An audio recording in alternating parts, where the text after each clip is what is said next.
Hi there. You're looking to get up to speed, fast, right? Well, good news. We skip the noise and go straight into what matters. Today, we're tackling something pretty wild. The idea of bringing back the dire wolf, de-extinction, they call it. We're working from an opinion piece, Texto Pagado, which really gets into the weeds. So, our mission, simple. Cut through the excitement, understand the key things we really need to think about with this whole dire wolf revival idea. It's amazing science, no doubt, but the piece flags some big ethical and ecological questions right off the bat. Yeah, absolutely. It's easy to get caught up in the wow factor, the sheer scientific achievement of it all. But this text, it pulls us back saying, hold on a second.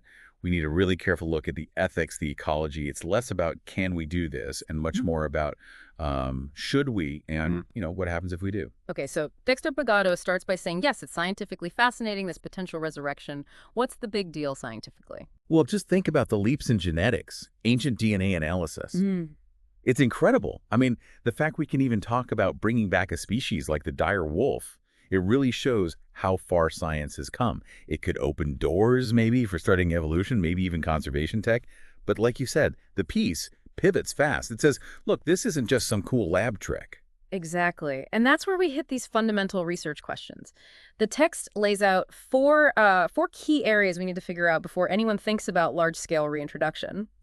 First one, the dire wolf's original ecology versus, well, how it might fit into today's world. Totally different ecosystems now. Totally different, yeah. The Pleistocene world, they knew, gone. So what did they actually eat back then? Who were their competitors? If you drop them into a modern setting, they're interacting with species they never evolved alongside.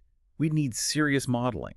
Like, could they even find enough food? Would they adapt? Which flows right into the second point. The ecological risks and the potential benefits. It's tricky, isn't it? A balancing act. Very tricky. Could they become invasive, disrupt things, maybe even carry ancient pathogens? That's a worry. Or maybe they could fill an empty niche, perhaps help control, say, deer populations if they're out of control. These are major ecological impact studies that are needed, really thorough ones. Then there's the welfare of the actual animals, the revived ones. I mean, how would they cope? Could they even, survive happily in a world so changed? Yeah, the author really stresses our ethical duty there. You can't just, create them and then cross your fingers. Yeah. Would the climate suit them? Their social behaviors, whatever they were, would those even work now? Their well-being has to be front and center, not some afterthought.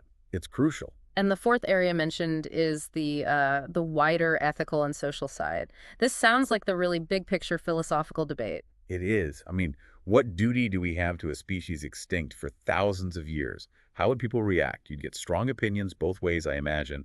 These aren't just science questions, they're societal ones. Needs broad discussion. The piece also really hammers home the need for transparency and collaboration. This can't be some secret project. Oh, definitely not. Something this big needs a solid ethical scientific foundation. And that means different experts working together, ecologists, geneticists, ethicists. And talking openly with the public is key too. Managing expectations, addressing concerns. Okay, and finally, the author brings up something really practical. Money. Resources. This de-extinction stuff must cost a fortune. It wouldn't be cheap, no. And that leads to a really tough question about priorities, doesn't it? Is it better to pour resources into trying to bring back the long gone? Or should we focus all that effort and money on saving species that are, critically endangered right now? It's a major dilemma in conservation. So what Texto Pagado really gives us is this core tension, the amazing scientific possibility, versus these, frankly, huge ecological and ethical hurdles. It forces us to look past the initial excitement and ask, okay, but what are all the consequences? Exactly. It's about responsible science, thinking through all the implications, not just the headline-grabbing ones. Which leaves us, and you listening, with a final thought to chew on. Given all the urgent conservation needs right now, how should we decide?